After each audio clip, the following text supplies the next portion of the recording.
Hello and welcome to another episode of Battle Ready. Ready. Right. Where today we thought we'd talk about Warcry, specifically Warcry Bloodhunt. So we did an unboxing of this quite some time ago, and since then we've had a chance to build it up, paint it up, and to play it. So we thought we'd give you our review, because lots of times when it comes to these boxes, people give their sort of initial impressions or what they thought after reading the book, and you don't know if it was the game really any good. Yeah. And so we thought we'd talk about that. So first, painting and building. You can have fun with this. I'll talk about that. Drake has not painted nor built any of these models. Meat trees. I will say, so one, I am getting a little sick of the meat trees. No. A little sick of these guys. No meat trees. This is the third set of meat trees. This, and they just, I'm just a little bit sick of putting them together and painting it. And I just don't feel like I need more of this particular terrain type. I think you might need more meat trees. No. A little bit more. Pretty sure I don't. I think you might. The nice thing about this particular set, though, is this terrain comes with these add-ons that turn them into sort of fortifications. Yeah. And those are cool. Those are a lot different than the Sundered Fate meat trees were just the exact same, plus some little canopies on them. Yeah. I mean, there just was nothing else to them. These ones have an upgrade sprue that adds on these little fortification, these walls and things, and they're pretty cool. Yep. I would. I don't think the ones from Sundered Fate are very good or necessary, but these ones are at least different enough that. I mean, I still don't like the meat trees, but that was a redeeming quality. I feel like if you do paint more meat trees, you need to paint their beads yellow. Yeah, we're going through every expansion. I paint the little fingers different colors, so you can know which one's from which. He's done green, red, and blue. Green, red, and blue. Now we need yellow. Yellows, you think, for the last one? As for the models themselves, they were a little bit more difficult than I thought they would be. Especially this guy, this wolf guy. Holy mackerel. So his chest is a separate piece. So see how he's like twisted like this? So the rest of them went on good, but the chest piece has to go in first before you put the rest of them around. Yeah. So you're sort of like balancing, and it would fall backwards, and you have to get a little thing, a little like tweezers to sort of pull it back into place. It was a pain in the booty. I was not a big fan. Painting? Painting, all of them painted up fine. I think that I used some of the pictures from the book. I used the Warhammer... Camity? What do they call that thing? The YouTube channel. Talk about how to paint stuff. So it was overall, it was okay. It was fine. I don't think there was anything too terribly difficult. One thing I can say is I'm sick of painting the meat trees, and I'm particularly sick of painting the bamboo. I am just over it. Painting the bamboo itself isn't so bad, because I just take a Garros Dunes and some contrast medium, thin it down, and then hit it, and it turns out okay. But then I go on and I paint all the ropes brown, and it makes a good effect. It looks good on the table. But it is so tedious. I'm not a fan. I also didn't build, so in the first expansion, you get two of the scatter terrain. It's got little pieces and some rope bridges. Mm-hmm. Sundered Fate gave you another one, and then Bloodhunt gave you another one. There is nothing that requires you to have 4 of any scatter terrain. Nothing. There's none of that. So I just didn't even build it in this one. I kept it separate. I might sell it or something at some point. Or you could give it to us. Or I could give it to Drake. But I'm not interested in putting any of that nonsense together. The models themselves, I think, turned out pretty good. They look good. There's some level of optionality. And one thing that I liked is no matter how you built them, you would get 1,000 points. So even if you built all the most expensive stuff, it was 1,000 points. If you took a few points off here or there, you were still right around 1,000 points. So you weren't in a situation where you had to really, plan things out and theory craft ahead of time. You could sort of build what you wanted to build, and it would work out all right. So that's pretty cool. Now that all that's out of the way, and we want to talk about playing. So, Drake, how does Bloodhunt match up? Now, we've played 5 games of Bloodhunt. We used both Bloodhunt warbands. We used only Bloodhunt Cards. setups and twists. And what do you think? What do you think of the Bloodhunt? What do you think of the warbands? The warbands, their abilities, like half of them require you to be killing things. Yeah, so both warbands, the Skirgan True Blades in particular, don't have the best abilities. Their quads are good. Yeah, the quad and the triple. The Skirgan True Blades have a triple that lets them crit on 5s. Which I think should be their quad. That's good. That's a good ability. A lot of their lower abilities, They're just sad. doubles, triples even, not that good. Just sad. Same thing with the Claws of Karnak. A lot of their stuff requires you to take down a fighter and then you spin the double and then you spin the triple. And those ones are always just a little bit sad, harder. I don't know, they're a little more difficult. The True Blades have a reaction that's pretty good. Yeah. Or can be pretty good because it increases their toughness by 1. And if that makes a big difference, that's a good reaction to have. Against the Claws, it did make a difference much of the time, right? So some games that's going to be huge. Some games it's going to be useless if they're already 2 above you. Or if you're like fighting the stinks. Right, yeah, they're way below you. It's not going to matter. And then the Claws of Karnak, their ability was to stop people from using their reaction. Stop people from using abilities if they disengage. Yeah. And it's like, okay, well, disengage isn't super common, at least when we play. It happens. For but the Lizard Man. The Lizard Man disengage. But it happens, but it's not super common. And then saying that person can't use abilities, it's like, well, they were only going to use abilities when they were activating right then anyway. So, and then they could always use the ability and then disengage. Mm-hmm. So it wasn't as you now. It's not. I'm not saying it's not useful. There are definitely times when it could come in handy. Yeah, but it wasn't the best. Yeah, I never saw it as an opportunity to use it. What do you like better, the Claws or the Skirgan True Blades? The Skirgans. So the Skirgans are really interesting in that their abilities are not great for the most part. Except for the last 2. But they all have pretty high strength. And they just punch. They all have pretty good damage. They are heavy hitters. Their toughness isn't great. But that's why they have Lofty Disdain.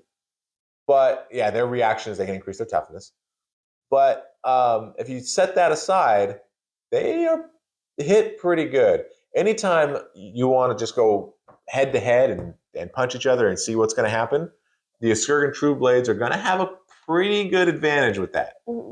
And their strength is very high, so they're going to be doing damage on 3s a lot of the time.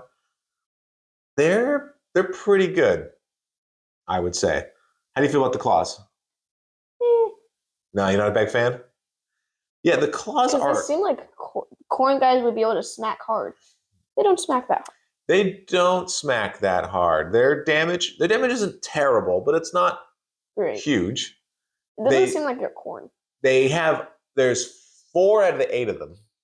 4 out of the 8 have pretty good attacks. That's the leader, the corn guy, and they've got 2 sort of lieutenant guys. One of them is on the platform. Yes, there's one of them right here.